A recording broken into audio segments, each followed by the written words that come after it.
Ya estamos Ya estamos en vivo, en línea. Bueno, muchísimas gracias a todas las personas que nos han acompañado. Parece que tengo la batería baja, pues no va a cambiar de... ¿Aló? Sí, Yo creo que el micrófono. el micrófono es. Ese no, porque No sé la batería. tiene la parte Aquí tengo. dura. Entonces, gracias a todos ustedes por estar con nosotros aquí y acompañarnos en este conversatorio prácticamente muy beneficioso para la comunidad inmigrante, porque nos hemos aprendido, ¿verdad?, que nosotros podemos ser una potencia económica si hacemos las cosas bien, ¿verdad? Podemos ayudar a nuestros hermanos que trabajan en el campo a que produzcan mejores y tengan mayores ingresos para, pues, así mejorar su calidad de vida, ¿no? Ahora, cambiando de tema, pues vamos a hacer un análisis acerca de los 10 años del cónsul Jorge López, pues que según tengo entendido, pues hizo una fiesta de despedida hace pocos días, pues, y allí, como siempre, vi en las fotos los mismos de siempre, que han estado, los que le encanta adular, ¿verdad?, y alabar a las personas simplemente por ser figuretes. Ya pasó el otro tema, así que los figuretes de siempre que se rodean de gente porque la cámara, por la foto, por el periódico. Pero nosotros en realidad tenemos que analizar cuál ha sido el beneficio de tener por 10 años a la misma persona entre el consulado de New York y New Jersey, ¿verdad? ¿Qué ha hecho por nosotros? ¿Qué hemos ganado a los inmigrantes ecuatorianos? ¿Qué faltó por hacer? O si hubieron cosas oscuras que se hicieron en esos 10 años que estuvo, pues, Jorge López aquí de cónsul.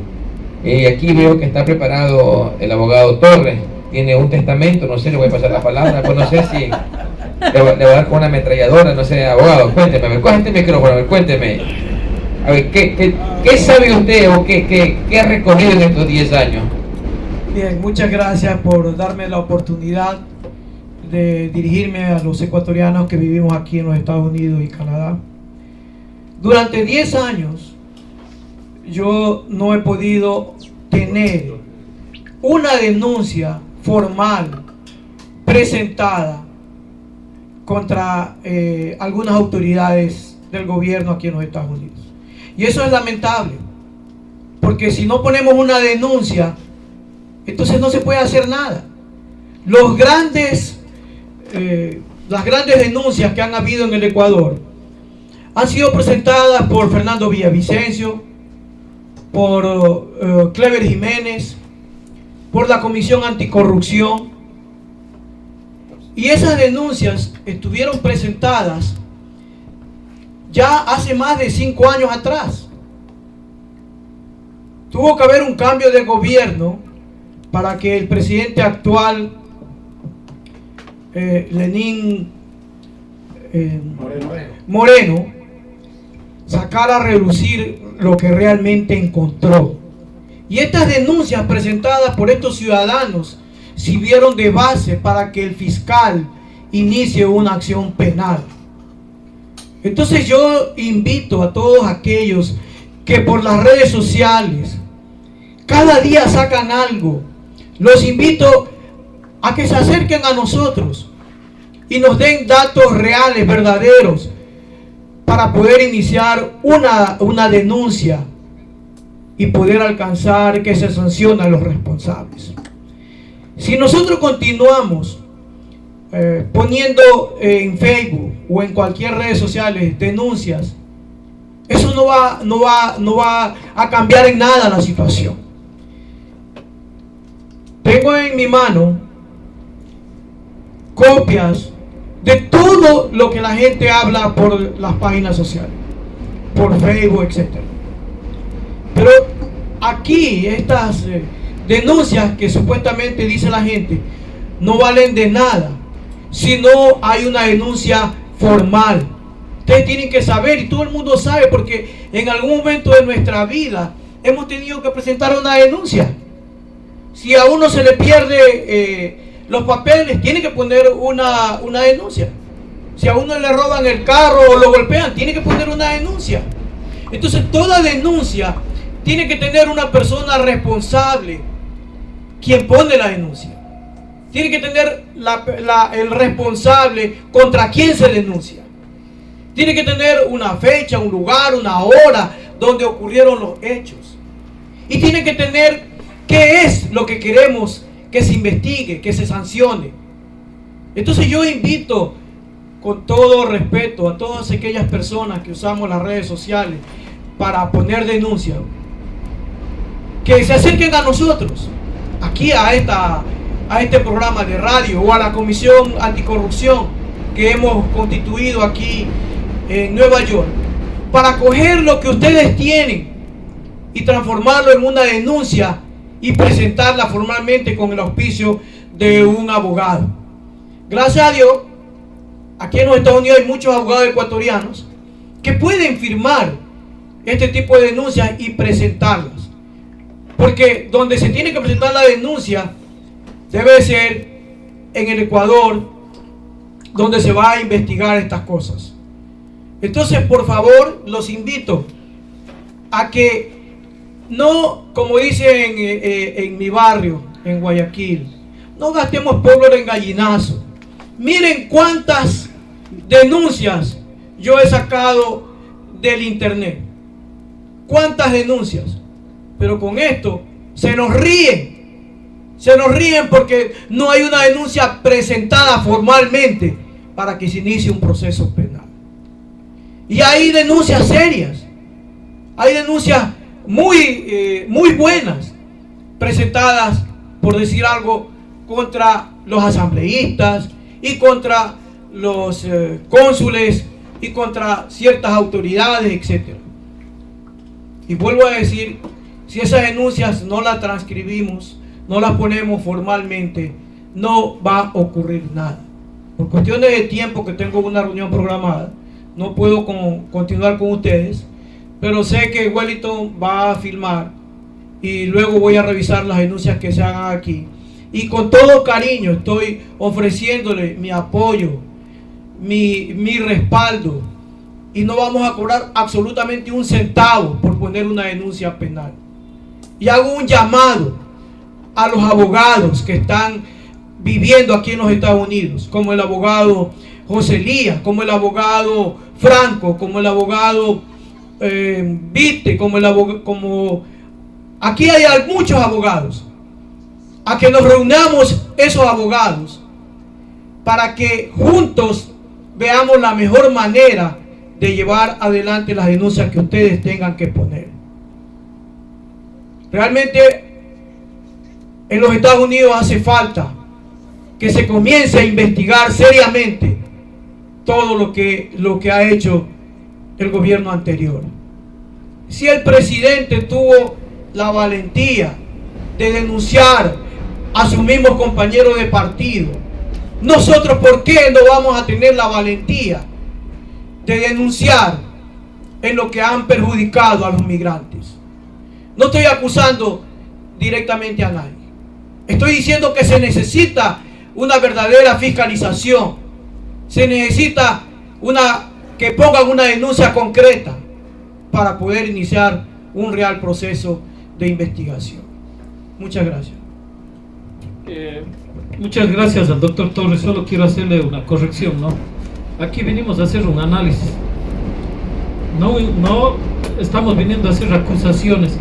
Creo que nuestro amigo Borja sí tiene ahí parte de una documentación, como usted mismo acaba de decir. Esperemos que saque copia, ya que está voluntario, que es algo bueno. Entonces, no quiero ser pesimista, pero la buena voluntad suya es algo increíble.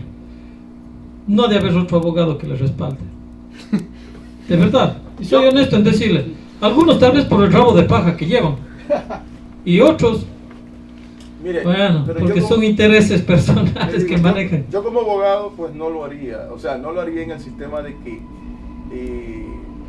la gente, mire, el mundo está lleno de habladurías, número uno. Número dos, mucha gente se deja llevar por lo que dice la prensa o medio de comunicación, cualquiera que este sea. Por ejemplo, aquí eso solamente es un ejemplo.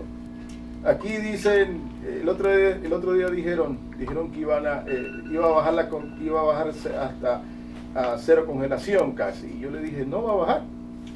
Cuando vaya a suceder, no te lo van a decir. Porque sí va a suceder y no lo van a decir.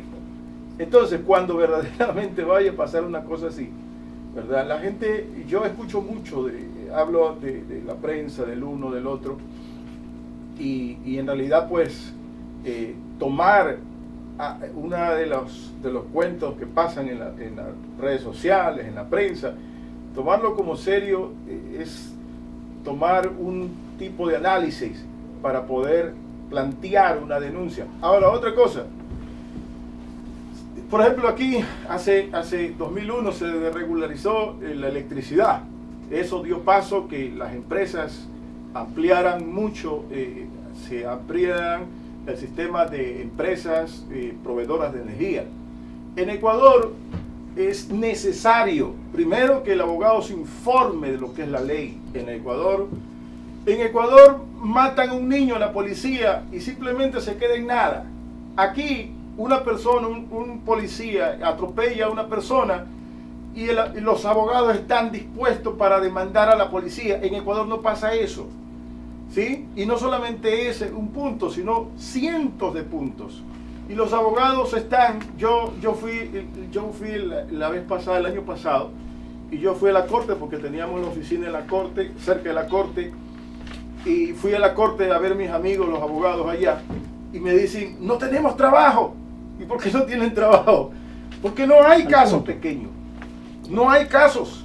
Y los casos que hay, si hay casos, lo que pasa es que no se aplica la ley o los abogados no conocen la ley. También vamos a, en esa parte, se da cuenta, es importante un día hacer un programa sobre este tema, de si en realidad las personas que tienen este título de abogado, ¿no? Y con nombres y apellidos como lo hizo, pues a ver si es que en realidad quieren acompañar. Pero bien, señores, para comenzar este análisis, nosotros queremos comenzar con algo muy sencillo. En primer lugar, cómo comenzó todo esto del cónsul Jorge López, ¿no? Sabemos de antemano que el señor Jorge López fue una cuota política, porque no era un diplomático de carrera. O sea, en eso tenemos que estar claros. ¿En qué trabajaba antes? No voy a redundar sobre ese tema. ¿Cuáles fueron los aciertos del cónsul Jorge López? Y mucha gente lo ha destacado, y yo no puedo hacer la excepción que no destaque esa parte, donde que nos decían, mira, tienes que ser consciente, dice, esta persona, como ningún otro cónsul, trabaja los 7 días a la semana. Y creo que a todos les consta, ¿no? Lunes a lunes, el domingo. Pero yo le hacía de ver eso a otra persona que también era un funcionario público. Le digo, oye, pero si el trabajo que hace el cónsul es el ejemplo, ¿por qué tú no haces lo mismo? Me contestó de una manera muy sencilla, oye hermano, yo tengo mujer, tengo hijos, que tengo que sacar los fines de semana, pregúntale si él tiene familia. Aquí el consulado prácticamente es la familia de él. Lo hago de una forma respetuosa, no quiero con esto decir que no se ha visto el trabajo del cónsul Jorge López, pero otras personas me decían eso, yo no puedo hacer lo mismo. Definitivamente tengo que darle un día a mi familia y no puedo realizar este tipo de trabajo. Él está más dedicado a lo que es el trabajo con el partido político más que a la misma comunidad. No sé si tú quieres acotar algo a eso. Yo antes de retirar. Sí, en realidad yo entiendo el punto que se debe tratar hoy, y solo quiero decir esto, mis estimados amigos. Con los recursos que ha tenido el gobierno anterior, los consulados debieron haber hecho mucho más de lo que supuestamente hicieron. Yo me acuerdo hace 10 años, teníamos que hacer, ir a las 5 de la mañana para sacar un pasaporte. Se repartían unos tickets y solamente los que alcanzaban el ticket podíamos entrar al consulado. Y se mejoró, pero ¿cómo no se va a mejorar si tuvieron miles de millones de dólares para hacer un buen trabajo? Si no nos equivoquemos, que si han hecho algún trabajo no es porque han sido buena gente, no es porque amaron a los migrantes, sino porque era su obligación. Porque si los nombraron para servir. todas las autoridades que están en los puestos públicos están nombradas para servir. Y ojalá que esta noche hagamos un análisis serio, real, sobre lo que este señor ha hecho. Yo no he tenido mucho contacto con él. Unas 2 o 3 veces lo invité al Bronx, donde hay una organización que se llama la Unión Cívica Ecuatoriana del Bronx, y él asistió e incluso fue con el doctor Bernabé. Y no le tengo que deber mucho, porque, vuelvo a insistir, esa era su obligación. En algunas otras ocasiones lo invitamos y no fue. Pero ese es el deber de ellos. Tienen que ir. No quedarse entre las 4 paredes del consulado, ¿no? Y no atender a la comunidad. Necesitamos un consulado de puertas abiertas. Necesitamos un consulado que atienda a la comunidad, que preste sus locales para podernos reunir, etc. Eso es todo lo que yo puedo decir por ahora. Espero, después de escuchar todas las personas que van a intervenir, volver a hacer otra intervención, y ojalá que este programa lo grabe para los que no tengamos tiempo verlo después. Con esto me despido porque tengo que ir a una reunión. Antes de que se despida, doctor, recuérdese las palabras que usted acabó de decir. El primero que presentó la denuncia es usted, porque dijo con tantos millones, lo mínimo que podían hacer eso. O sea que el primer denunciante es usted. Ahora sí, siga, compañero. Bueno, en realidad sí, hay que destacar también esa parte, las que hicieron las mejoras a la atención al público, y eso pues nadie lo puede negar, pero como dice el abogado, ese es el trabajo, para eso él aceptó ese trabajo, ¿verdad? Y es para servir, y para eso también ganaba un sueldo pues bastante oneroso. Entonces yo siempre he considerado que si usted recibe un salario, ¿verdad?, por trabajar, debe hacerlo bien. Si lo hace mal, entonces simplemente usted no está calificado para ese trabajo. Ahora, de todas estas cosas positivas, ¿verdad?, que son realmente pocas con las que se pueden resaltar de todo su trabajo, pero también existen más cosas negativas de lo que se dejó de hacer y de lo que se pudo haber hecho en estos 10 años para beneficio. Y la prueba más clara es aquí el amigo que se acaba de ir, Wilson, ¿verdad? En 10 años no hubo una apertura para el comercio, en 10 años no hubo nunca esa mano extendida para el inmigrante ecuatoriano, para que tenga una mejor vida aquí, para que tenga un digno retorno hacia su país, ¿verdad? No hubo nunca esa mano extendida, siempre hubo la mano encogida, ¿verdad? O sea, te doy un poquito, toma, pero encojo la mano para poder, ¿sabes?, sacar ventaja, porque a lo último nos dimos cuenta que todo, a lo último, nos dimos, después de todo, sí, también, Carlitos, pueden ir acá. A lo último nos dimos cuenta de que prácticamente, los consulados, ¿verdad?, en realidad fueron la sede de Alianza País aquí en Nueva York, en Connecticut, en todas partes, porque tenemos denuncias en todas partes, porque se han hecho barbaridades en los consulados. O sea, en otras palabras, fueron sede de Alianza País. No fue realmente servicio para el compatriota ecuatoriano que se debía prestar al 100%. Ellos solamente se encerraron en su mundo, y entre ellos se sirvieron, entre ellos se dieron condecoraciones, entre ellos se dieron cursos de capacitación, se hicieron máster en política internacional, se hicieron un montón de cosas, ¿no? Entonces, esa parte también pues molesta, porque realmente no hubo una apertura democrática, digamos así, hacia los demás compatriotas que también necesitamos integrarnos en la política ecuatoriana. Sí, bien, aquí tenemos también como invitado al señor Clever Borja. Les quiero recordar que hemos estado en diferentes escenarios.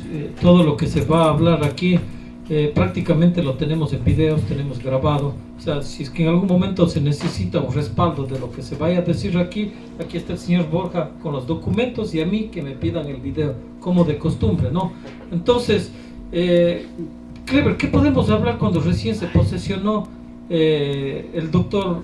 No doctor, porque recordemos que se ha dicho ingeniero, se ha dicho doctor, que era laboratorista. Bueno, le ha puesto una cantidad de títulos como ha sido acostumbrado en este tipo de gobierno, ¿no? Así es que me gustaría un pequeño resumen del comienzo, porque tú estabas en los principios de esto de la posesión del señor Jorge López. Bueno, sí, yo conocí a quien fue luego cónsul del Ecuador cuando Pierina Correa en el 2000, a finales de 2006 visitó la iglesia Santa Brígida. Al cónsul jamás lo había visto en ninguna otra reunión, nunca, ni en la comunidad, y yo jugaba, inclusive teníamos un equipo de fútbol, de indoor, femenino, masculino, de jóvenes en Brooklyn, y caminábamos por todos lados, un poco participando en todos los condados, y nunca tampoco le habíamos visto ni siquiera por ahí pateando pelota pues al hombre, ¿no? ni animando a alguien, ¿no? Entonces cuando vino Pierina Correa, en ese tiempo estaba dirigiendo ya Alianza País, el que fue el primer asambleísta constituyente Guido Rivas, junto con Ángel Borja, junto con el señor Guamán, Luis Ortiz, a Jimena Peña ya lo vimos después en el 2010, no es que ella ha sido revolucionaria como ella dice, pues desde el principio no. Entonces, pero nosotros sí conocimos al señor López, en esa época ya llegó, se sacó unas cuantas fotos, dijo que él había sido compañero de Rafael Correa en el colegio y que habían sido Boy Scouts, y bueno, y eso fue el comentario. Eso es lo que yo conozco de él.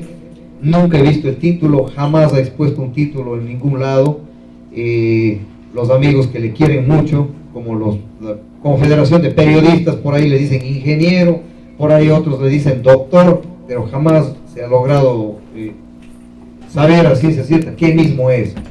Los periodistas como tales deberían investigar y estar ellos absolutamente seguros, y no en un evento como la despedida le decían como 3, 4 títulos cada uno a su manera, y una manera supongo de demostrar afecto, o como decía el candidato a presidente Lazo, a Correa lo decían economista de apodo. ¿Será que al señor le dicen de apodo doctor, otros amigos le dicen de apodo ingeniero? No sabemos, ¿no? Eso es. Y luego pues al inicio de las funciones, como todo el mundo pensábamos que esto era un gobierno diferente, que esto era un gobierno esperanzador, un gobierno de cambio. Todo el mundo asistíamos a las reuniones, todo el mundo aportábamos con ideas, sumábamos gente, pero ya poco a poco, en el primer año ya mucha gente nos decepcionamos y sabíamos que con ese tipo de gente no íbamos a hacer ninguna revolución y que eso no era ninguna revolución. Nos llamaron de todo y de ahí empezó prácticamente el ataque en contra de quienes, como decía Kiko, pensábamos diferente. Y estábamos antes de él y nos quedamos después de él aquí en la comunidad. Eso es una de las cosas que hay que valorar. Los políticos, los funcionarios son pasajeros. Nosotros, la comunidad, somos permanentes. Ustedes van a seguir haciendo radio, y yo desde mi espacio voy a seguir haciendo comunidad, activismo comunitario. Dios quiera, a principios del año 2018 abrimos un nuevo centro comunitario aquí mismo en esta área de Queens, primero Dios, y sin ayuda de ningún gobierno, ¿no? Con nuestras propias actividades, y puede ser que venga otro cónsul, puede ser que pase otro presidente, ahí estaremos. Entonces yo creo que eso es importante señalar. Y luego pues lo que dice Kiko, ya vino la radicalización de este pensamiento, que no sabemos qué tipo de pensamiento es, ni es de izquierda, ni es derecha, ni no es nada, es una mentira monumental, que por lo que yo he traído un poco de recortes de periódico para que no digan que nosotros estamos mintiendo, y desventajosamente para nosotros, desgraciadamente para ellos, son los mismos amigos de ellos, pues, quienes escriben en cada uno de estos periódicos todas las propagandas de este estado de propagandas, de este estado de mentira, pues. Aquí en estos recortes de periódico dice que se abre la universidad, que se abre el plan retorno, que el deporte para los migrantes, el segundo festival ecuatoriano Miami 2012, auspiciado por el gobierno nacional, por la CENAMI, por una serie de firmas comerciales, donde aquí está el ministro que ahora es gobernador de Guayas, el ministro Ceballos, viniendo a hacer jugar pelota a los migrantes para comerlos en cuenta en plena campaña electoral, ¿no? ¿Cuánto pagaron a los árbitros? Bueno, pitarte de repente vos eres árbitro. No, pero sí sé Oh, cuánto ya. pagaron. Bueno. No, ¿cuánto pagaron? A ver. ¿Cómo gastaron la plata? Aquí están las evidencias. Y eso te lo puedo decir, No. yo sé, a ver. Pero sigamos por secuencia para que... Sé no que se cuando ponga. quiera yo le voy a decir, porque Exacto. aquí también hay No. algunos involucrados que están mirando aquí, yo sé que están mirando de sapos aquí para ver, pero le voy a decir, pero yo sé. Mire, aquí están las propagandas que se han gastado y nadie ha rendido. Yo principalmente esta noche con todo esto que está aquí, Feria del Retorno a mi Ecuador, páginas llenas de los periódicos de los mismos amigos correístas, ¿cuánto se pagó? Todos los cónsules se van a ir, ya se han ido 2 de la época de Correa, la cónsul Jessica, la cónsul Jessica Escala, Con el de- luego la cónsul Susana Cortázar, ¿no? Luego Jorge López, el de Conérico. y el de Conérico también acaba de irse, ¿no? Entonces, lo que esto evidencia es una cosa, lo que decía el abogado Torres. Pongan denuncias. Aquí no se trata de poner denuncias, aquí se trata de apelar a la decencia del funcionario, porque la ley lo obliga a rendir cuentas. ¿Cuánto gastaron? Primeramente en estas publicidades de los periódicos de sus propios amigos. ¿Cuánto pagaron? ¿Cuánto pagó el Consejo Electoral? ¿Cuánto gastaron en las ferias? ¿Cuánto gastaron en haciendo jugar pelota en el Ministerio del Deporte? ¿Cuánto gastaron declarando la campaña de la mano sucia de Chevron? Imprimiendo miles de folletos para distribuir a las personas. ¿Quiénes fueron los beneficiarios de esa campaña? Porque hasta la demanda perdimos, pues, ¿no? Pagaron gente, pagaron transportes, inclusive a Washington, ¿no? Y hay gente que puede testificar en el caso de que se abriera una investigación seria, pero lastimosamente Clever, pero a ver si es esto que evidencia hacemos Wellington secuencia, ¿no? pero porque aquí nos estamos adelantando, Exacto, ¿no? Me exacto. gustaría dejarles saber que después vinieron delegaciones, ¿no? Así es. Inmediatamente que se presentó estos beneficios para la comunidad, que hay que reconocer que pusieron un consulado donde que facilitaba el hecho de que la comunidad ecuatoriana los días sábados y domingos que descansan, pues se abrió un consulado. Y se reconoció ese trabajo por parte del cónsul Jorge López, pero lamentablemente siempre hay cosas que no funcionan muy bien, ¿no? Y tenemos que reconocer que ahí se orquestaron reuniones y para atacar a los mismos compatriotas ecuatorianos. En muchos de los casos, algunos que pensaban diferente iban a reclamar porque hacían muchos eventos en el frente del consulado de Queens. Ahí era donde se daban todos estos eventos. Inclusive para cuando vino Lazo también ahí se reunieron, están las fotos, no es algo que uno se está inventando, ¿no? Después con esta vino las clases de ofertas donde que comenzamos por el primo del presidente. El primo del presidente viene a vender acciones de Q2 de una manera irresponsable, de una manera que realmente era lo peor que se le podía haber presentado a la comunidad ecuatoriana en el exterior, sin ninguna previa información ni análisis. Él viene, dice un libro, les vendemos el 25% de las acciones a los migrantes, el 24% a los trabajadores de ATRA y el 51% a un socio estratégico. Señores, por experiencia se sabe que el 51%, si es un socio estratégico, él puede quebrar el rato que quiera la fábrica y los accionistas terminarán vendiendo a lo que puedan salvar el dinero.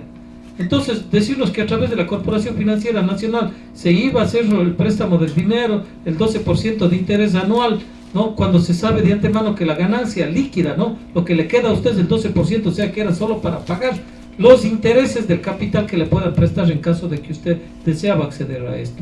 Eso se lo reclamó en su debido tiempo, se hizo la presentación del Banco del Migrante. Recordemos que el economista Pablo Calle prácticamente estaba bajo el mando del cónsul Jorge López.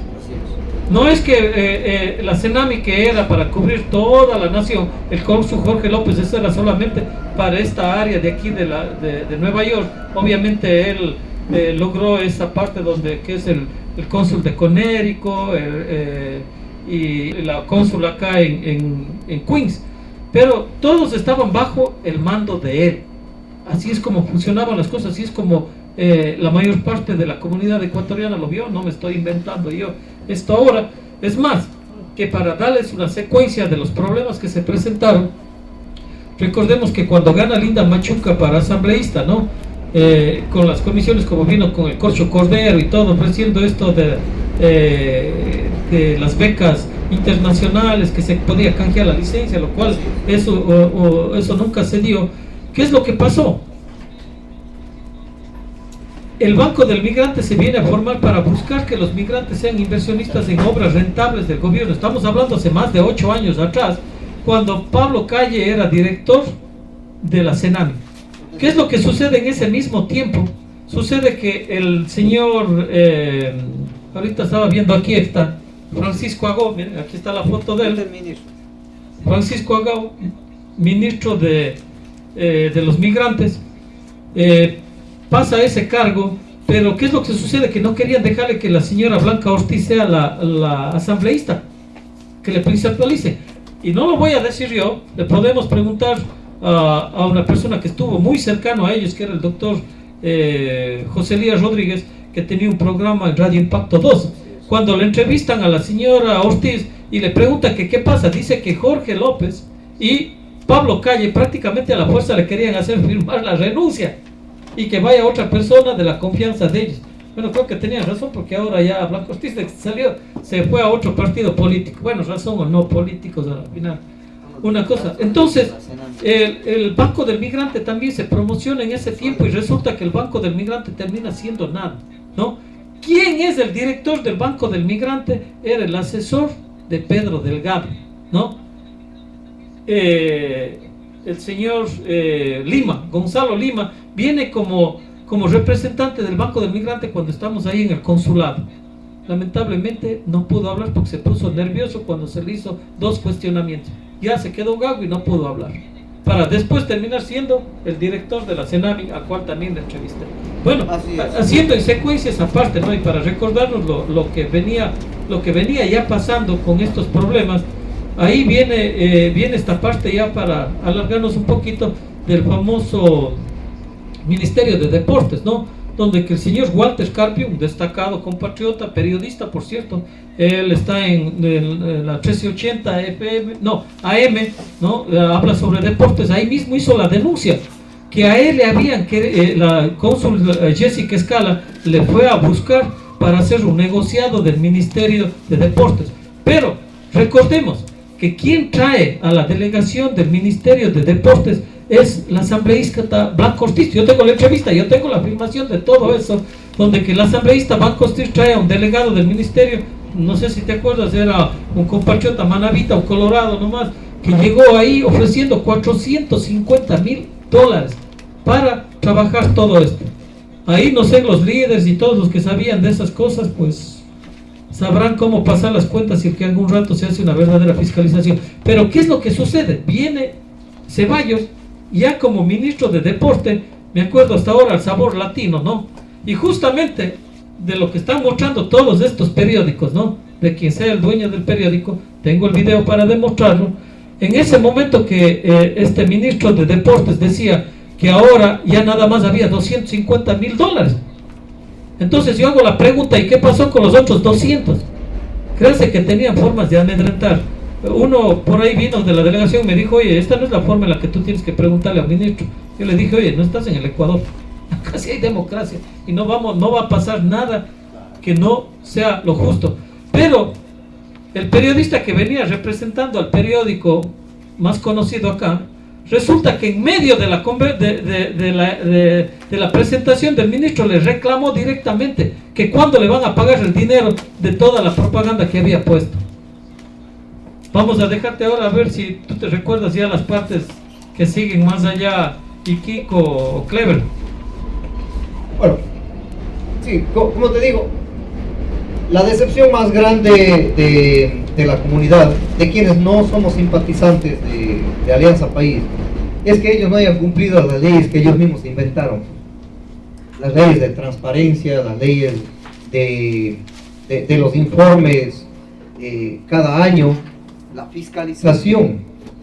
No, todo esto quedó absolutamente en el olvido. Se hicieron un montón de gastos en fiestas, en eventos, ¿no? En las mismas llegadas del presidente Correa acá, rentas de enormes coliseos, ¿cuánto se pagó? Aquí no estamos diciendo que han robado, no estamos diciendo, pero estamos diciendo cómo gastaron y quiénes fueron los beneficiarios, dónde están los recibos, dónde está el informe de la plata que se gastó en nombre de los migrantes. Pero de eso existe... Ese es el vacío que queda del mejor cónsul, que algunos de mis amigos fueron hace 2 semanas a bailar y le nombraron el mejor cónsul de la historia.